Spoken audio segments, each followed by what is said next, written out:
छौड़ी के पटैली जे हो छौड़ी गेलै हमरा छोड़िएरा।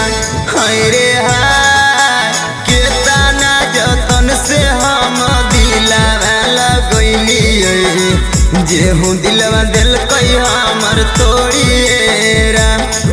रे हाय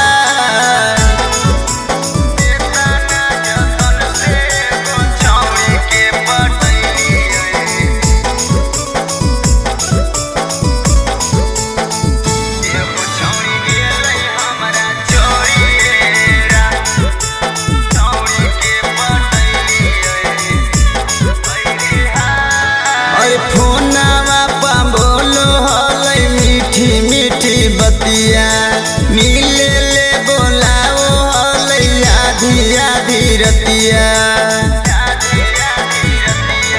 अरे फोनवा पा करो हलै मीठी मीठी बतिया मिले ले बोलाओ हलै आधी आधी रतिया।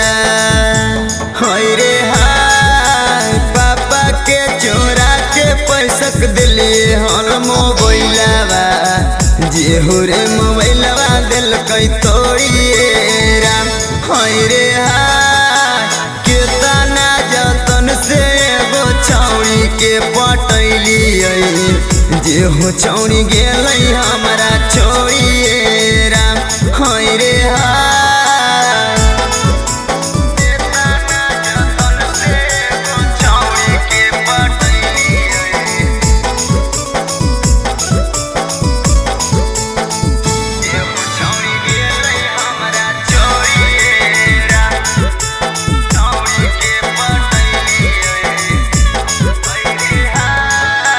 रात भर बात करके खैले हलै क्रिया कमलेश के बारे में नहीं कैला कोई फिक्रिया। अरे रात भर बात करके खैले हलै क्रिया कमलेश के बारे में नहीं कैले कोई फिक्रिया।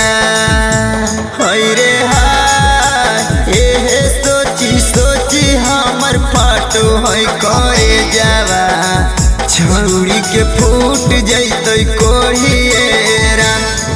रे हाय के ताना जतन से एगो छौड़ी के पटैली जे हो छौड़ी गेलै हमरा छोड़िएरा। रे हाय कंचन रिकॉर्डिंग स्टूडियो श्रीरामपुर।